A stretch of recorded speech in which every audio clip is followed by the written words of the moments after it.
song shall rise to thee. Holy, holy, holy, merciful and mighty, God in three persons, blessed Trinity. All the saints adore thee. Holy, holy, holy, all the saints adore thee, casting down their golden crowns around the glassy sea. All the kings and rulers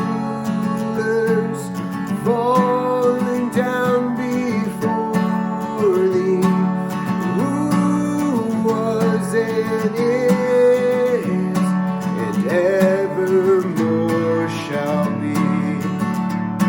Sing holy. Holy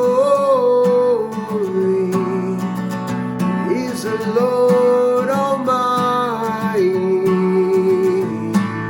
Holy is the Lord Almighty. Sing this truth together. Holy, holy, holy, though the darkness hide thee, though the eye of sinful men thy glory may not see, only thou art holy, there is none beside thee, perfect in power, in love and purity.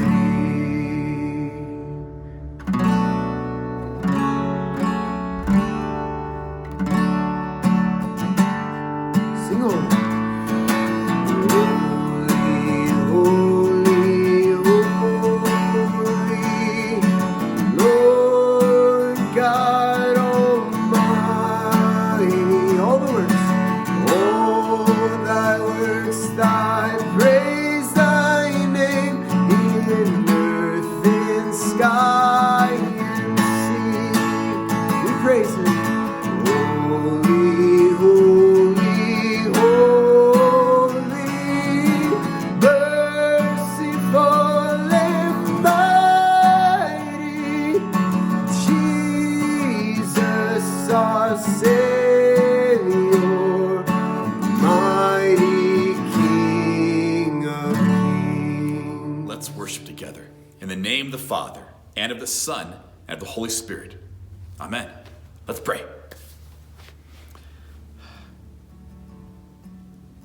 Lord Jesus, we thank you that you came, that you are the Lamb of God who takes away the sin of the world. And Lord, as we begin our worship this morning, we begin in this place. Lord God, you are perfect and we are imperfect.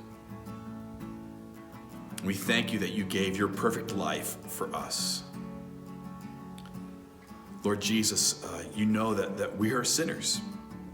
And we sin in our thoughts, and our words, and our actions. We sin by doing what you command us not to do, and Lord, we sin by not doing what you command us to do. So right here, right now, Lord, we're going to take some time in the quiet of our hearts, confessing our sin to you and asking for your forgiveness.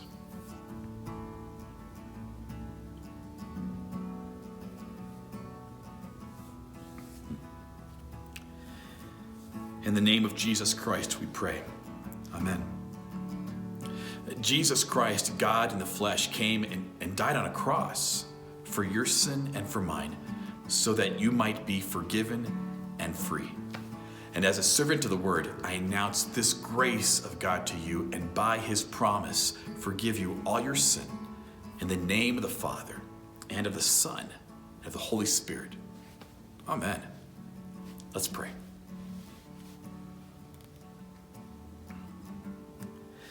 Heavenly Father, Lord Jesus, Holy Spirit, we thank you for this time. We thank you for your presence. We thank you for your forgiveness. And Lord, we thank you for the privilege to worship you, either in this place, Lord, or in our homes, Lord, without fear. We lift up our brothers and sisters in Christ around the world who face death for gathering and worship, Lord. We lift up our brothers and sisters in Christ in Ethiopia who were murdered this morning, worshiping you.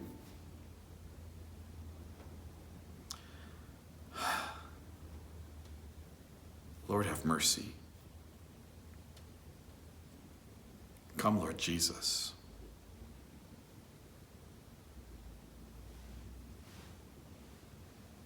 We ask that you be with the families, Lord.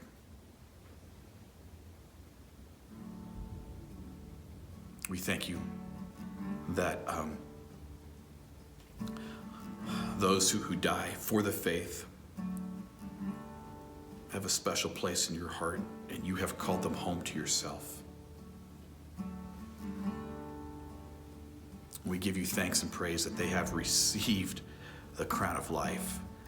We thank you, Lord, that they have fought the good fight, that they have finished the race, that they have kept the faith. We ask that you be with the families left behind. Lord, we thank you for the gift of healing. We pray for Nancy, who had surgery. We ask that you be with her as she recovers. We pray for Tom's sister Susan and Scott's brother Brad, and for Carrie's mom. We pray for healing for them. Lord Jesus, this Sunday, this congregation is having our annual voters meeting. We thank you for the privilege of gathering together, receiving your gifts, and being sent out from this place in mission to your world that's dying without you. We pray, Lord, that we would continue to have the privilege to bless what you are doing in this place, in this congregation, in this valley, and in your world. We thank you for the gift of life and for birthdays. Lord, we thank you for Heather and Lucas and Matt and Ross. We love them. You love them too, Lord. Thanks so much. And we pray all these things together as you've taught us to pray.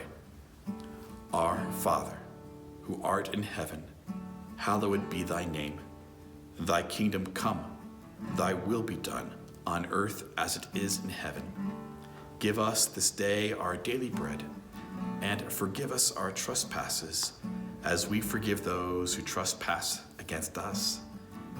And lead us not into temptation, but deliver us from evil. For thine is the kingdom, and the power, and the glory, forever and ever. Amen. Sing how great the chasm. How great the chasm that lay between us. How high the mountain I could not climb. In desperation I turned to heaven and spoke your name into the night. Through the darkness, your loving kindness tore through the shadows of my soul. The work is finished, the end is written. Jesus Christ, my living hope. Who could imagine such great a mercy, that God would come down to save us? Who could imagine such great a mercy? What heart could fathom such boundless grace? The God of ages stepped down from glory to wear my sin and bear my shame. The cross is spoken, the cross is spoken. living. The kings of kings calls me his own. Beautiful Savior, I'm yours forever. Jesus Christ, my living hope. We praise him. Hallelujah. Praise the one who set me free. Hallelujah. Death has lost its grip on me. You have broken every chain. Made salvation in your name. Jesus Christ, my living hope. Hallelujah. Hallelujah. Praise the one who set me free. Hallelujah. Death has lost its grip on me. You have broken every chain. Made salvation in your name. Jesus Christ, my living hope.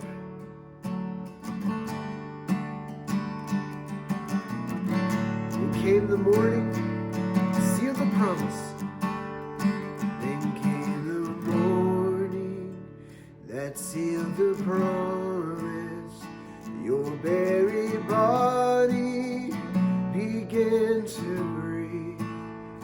Out of the silence, the roaring lion declared the grave has no claim on me. See that truth? Then came the morning that sealed the promise.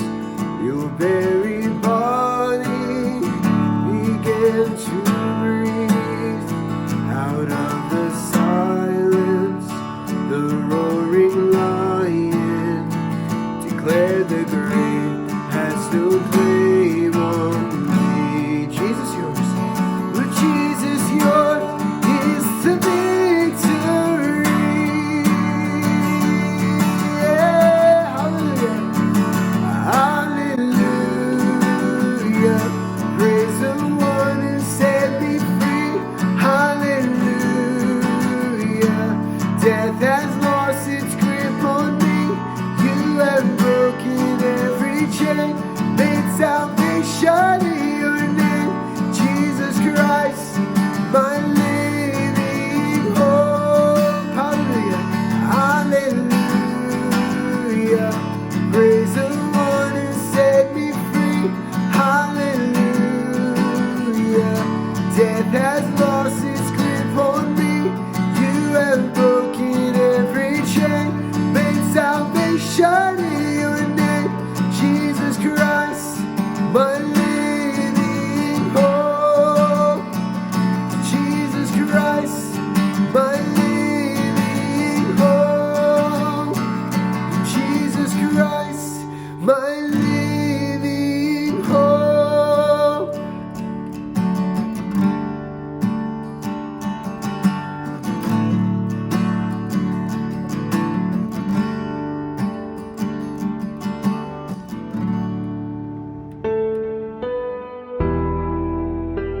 Hi, I'm Jason, the pastor of Gracious Savior Church, where we love Jesus, each other, and all people.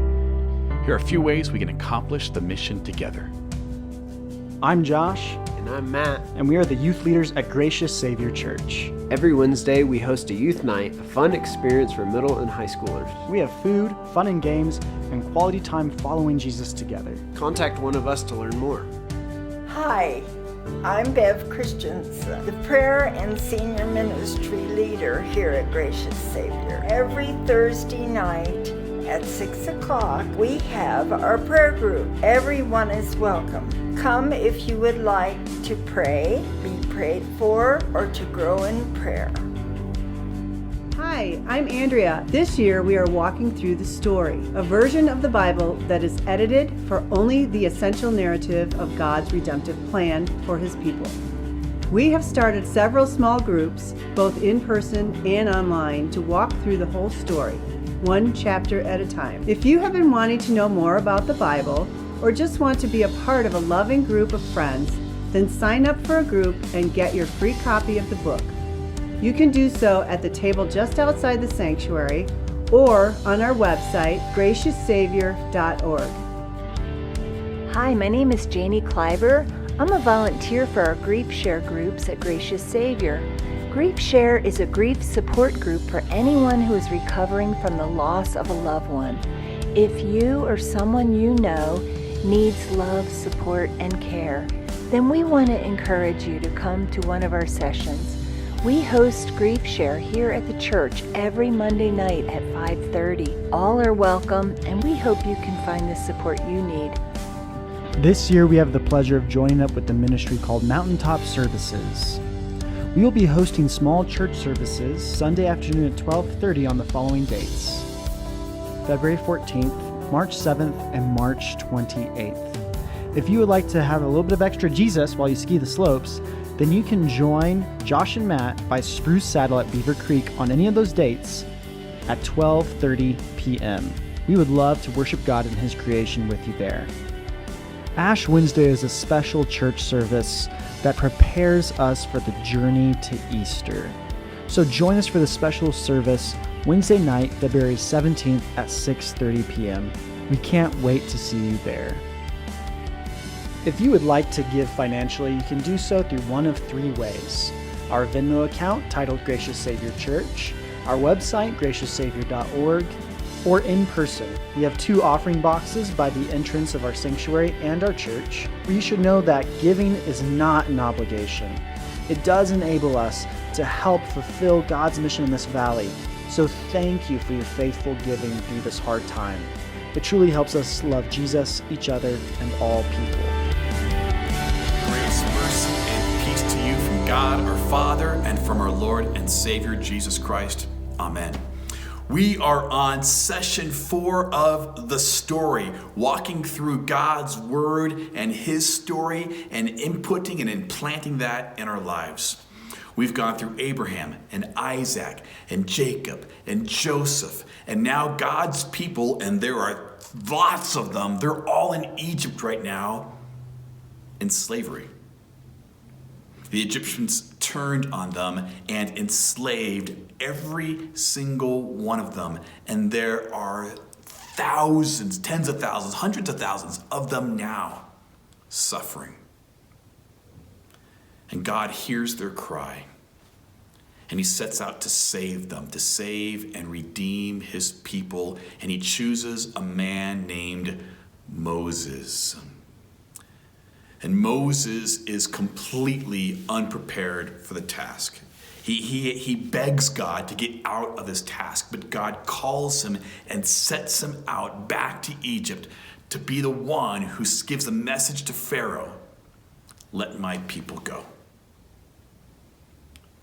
And Moses, with much prodding, finally does this. And as you would imagine, Pharaoh says, "No, I'm not going to let your people go." And so Moses begins this process of trying to convince Pharaoh to free God's people. He does it through plagues.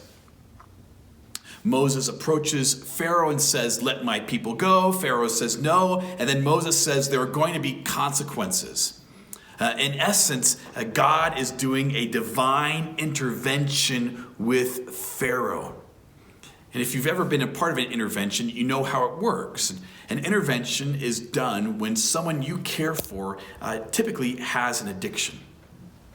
And you meet with this person, and you lovingly and truthfully say, "This is your behavior. This is how your behavior has affected me. Please change. If there isn't change, this is the consequence." And that's what God does with Pharaoh. He does a divine intervention 9 different times. Many of these interventions are designed to take away and eliminate Pharaoh's gods. Many of the plagues, they focus on the gods of Egypt. For instance, the Egyptians worshipped a goddess named Het. And Het is pictured as a frog for some reason. And so God sends a plague of frogs on the Egyptians, basically saying, I'm in control of the frogs, not you. Here you go. Enjoy a billion of them, whatever. The Egyptians also worshiped the gods called Apis and Nevis, and those were pictured as bulls. And during the plagues, livestock are struck down. In the 9th plague, God sends a plague of darkness over the entire land of Egypt. And one of the primary Egyptian gods is Ra, the sun god. And God communicates to Pharaoh and all the Egyptians. Their gods are nothing to him. He is the one true God. He is in charge. And he is doing an intervention. Let his people go. No one else in the history of the world had a front seat to the power, the authority of God. No one else. Pharaoh saw it all firsthand. And he was told by Moses that these things were going to happen. 9 times, Moses pleads with Pharaoh. Stop your behavior. Stop enslaving people and let them free. And 9 times, Pharaoh refuses. And the final plague, by far, is the worst. It happened like this. It's from Exodus chapter 12.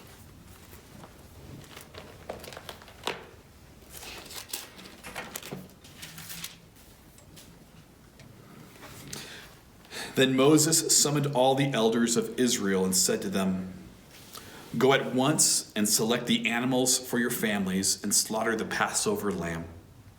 Take a bunch of hyssop, a type of plant, and dip it into the blood in the basin and put some of the blood on the top and both sides of the door frame. Not one of you shall go out the door of his house until morning. When the Lord goes through the land to strike down the Egyptians, he will see the blood on the top and sides of the doorframe and will pass over that doorway. And he will not permit the destroyer to enter your homes and strike you down. Obey these instructions as a lasting ordinance for you and your descendants. When you enter the land that the Lord will give you as he promised, observe this ceremony.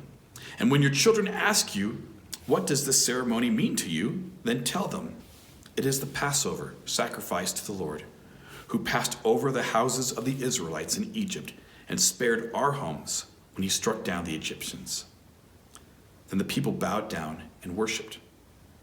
The Israelites did just what the Lord commanded Moses and Aaron.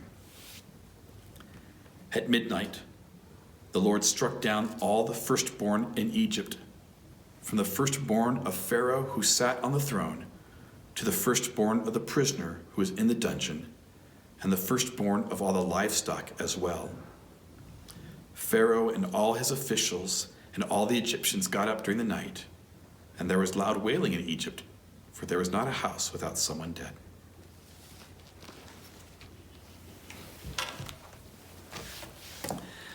That feels harsh. And it is. 9 times God pleaded with Pharaoh, repent, repent. And 9 times Pharaoh refuses. God does that divine intervention 9 different times. You have a problem, Pharaoh. You're enslaving a people. This is not a small issue. Please stop. Pharaoh's advisors even come around to Pharaoh saying, this is the finger of God. We need to listen. And Pharaoh refuses. It's not fair that the people have to suffer the consequences of Pharaoh's behavior, but this is what happens when leaders fail. It's true of government, it's true of businesses, it's true of schools, it's true of churches, it's even true of families. When the leader fails, there's a loss of trust. And when there's a loss of trust, there's a loss of relationship. Integrity is critical for everyone, but it's especially critical of leaders. When you lose integrity, you lose trust and the ability to lead. And quite frankly, when it happens, the people suffer. It's true of government and schools and businesses, church, families. It's true everywhere. When the leader fails, the people suffer. Pharaoh has zero integrity. He will let his people suffer as long as he can keep his slaves. And finally, God has had enough. And he initiates the 10th plague. Now, that 10th plague had instructions for the Israelites. They were to take a lamb into their home for 4 days. A cute little sweet lamb. And they would bring it into their home. And you know what happens when a lamb comes into your home. Everybody loves the little lamb. The lamb is cute. The lamb is fluffy. The lamb is soft. You can put your face in the lamb. And 4 days later, you kill it. This is not some random sacrifice. This is a special sacrifice of a lamb, an animal that meant something to you. And they take the blood of this special lamb and they paint it on the door frame, the front door of their home. And the angel of death sees the blood, recognizes and honors the sacrifice, and passes over the homes of the Israelites and strikes the homes of the Egyptians. And everything happened just as God promised that it would. He redeems his people. He sets them free. The blood of the Lamb saves them. Now, there are multiple connections here with the Exodus and Moses and Passover and Jesus. When Jesus comes onto the scene, about 1,500 years later, John the Baptist describes him as the Lamb of God who takes away the sin of the world. This Lamb, Jesus, he sheds his blood for you. He is the sacrificial lamb whose perfect blood pays the price for our imperfect lives. He saves us from bondage to sin. He gives his life so that eternal death passes over us. And the Jews celebrated the Passover for years and years and years. And Jesus does the same thing. He celebrates this Passover meal, this remembrance of what God had done way back when they were slaves in Egypt. And Jesus celebrates this meal with his own disciples. He celebrates it the night of his betrayal, arrest, trial, and crucifixion. But he gives Passover a new and a bigger meaning. So big, we've been continuing that meal ever since. It happened this way. This is from Matthew chapter 26. While they were eating, Jesus took bread, gave thanks, and broke it, and gave it to his disciples, saying, "Take and eat. This is my body." Then he took the cup, gave thanks, and offered it to them, saying, "Drink of it, all of you. This is my blood of the covenant, which is poured out for many for the forgiveness of sins. I tell you, I will not drink of this fruit of the vine from now on until that day when I drink it anew with you in my Father's kingdom." When they had sung a hymn, they went out to the Mount of Olives. Here they are, celebrating Passover, that time when God first redeemed his people, the meal Jews had been eating for hundreds of years, and Jesus does something completely new to it. He passes the bread around. They would take a loaf of bread and everyone would break off a piece, and Jesus passes it around like they always do. But this time Jesus says, "Take and eat. This is my body." And then they have a cup of wine and he passes it around like they always do. But this time Jesus says, "Take and drink. This is my blood of the covenant, which is poured out for many for the forgiveness of sins." What is going on here? This is completely different. Someone's passing out bread and wine and saying, "Take and eat, that's my body, that's my blood." And the disciples are going, what? What is this? It doesn't even record the reaction. They're so shocked and stunned, they don't get it, what's going on until after Jesus' resurrection. What is going on here?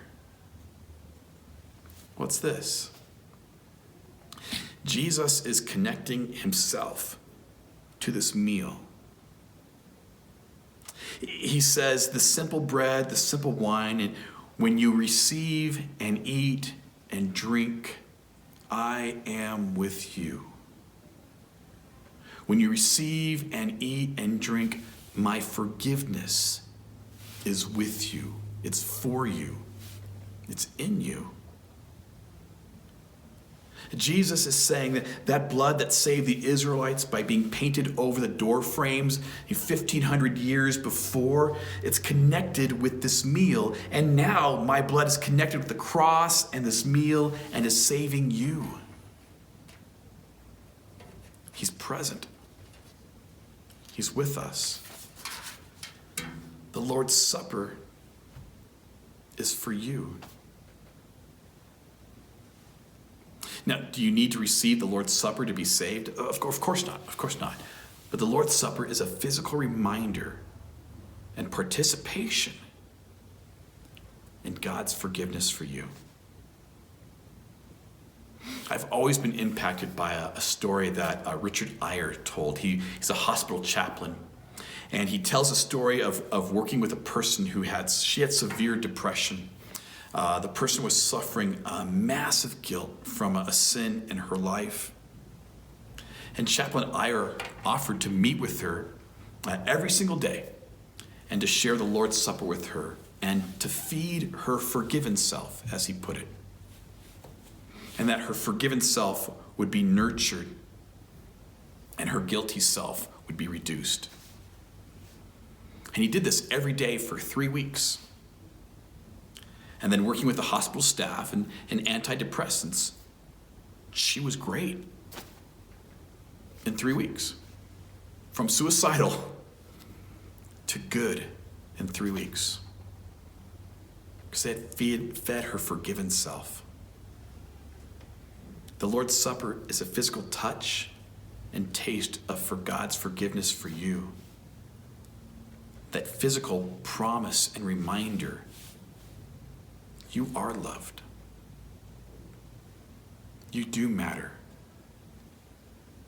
And you are forgiven.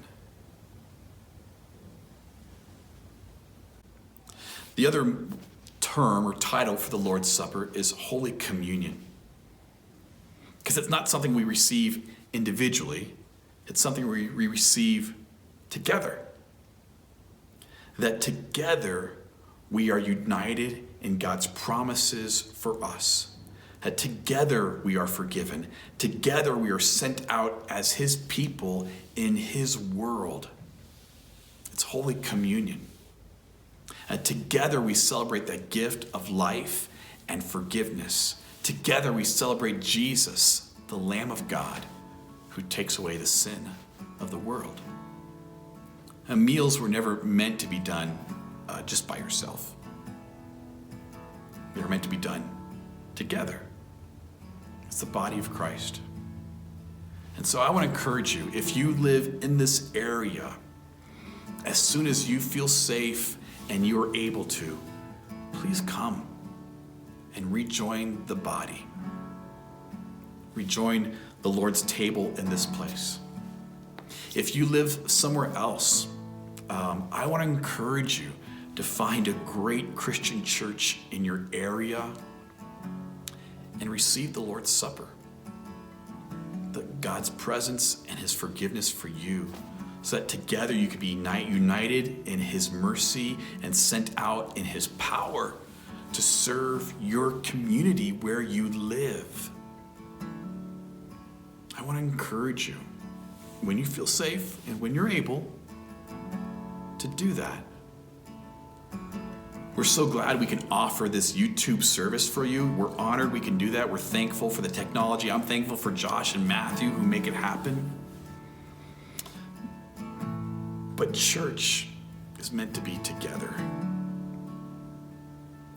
to celebrate Jesus, to receive his gifts together, and to be sent out together in mission, to do things together that we could not possibly accomplish on our own.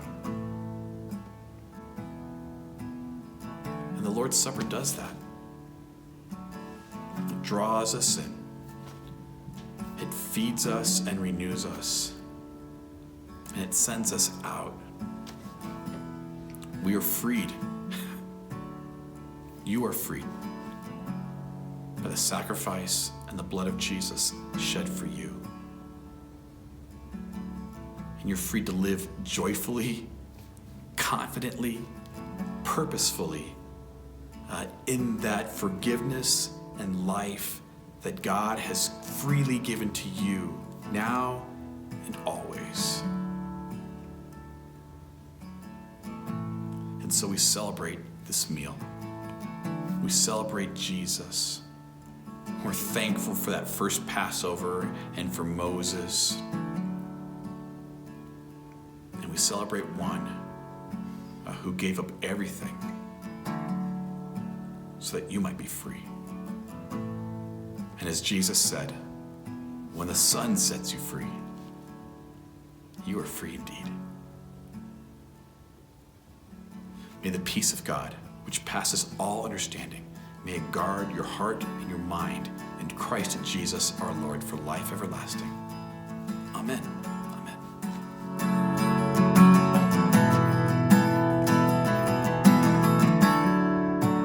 Everyone needs compassion, love that's never failing.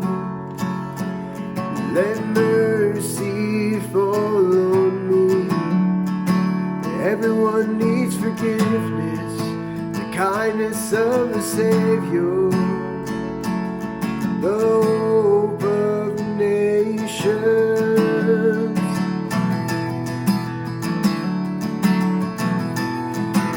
Savior, he can move the mountains. My God is mighty to save. He is mighty to save. Forever, author of salvation. He rose and conquered the grave. Jesus conquered the grave.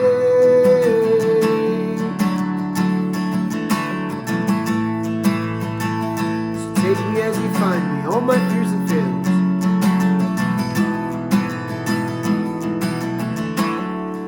So take me as you find me, all my fears and failures.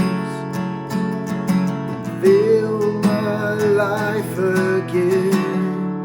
I give my life to follow everything I believe in. Now I surrender. Savior, he can move. And Savior, he can move the mountains. My God is mighty to save. He is mighty to save forever. Forever, author of salvation. He rose and conquered the grave.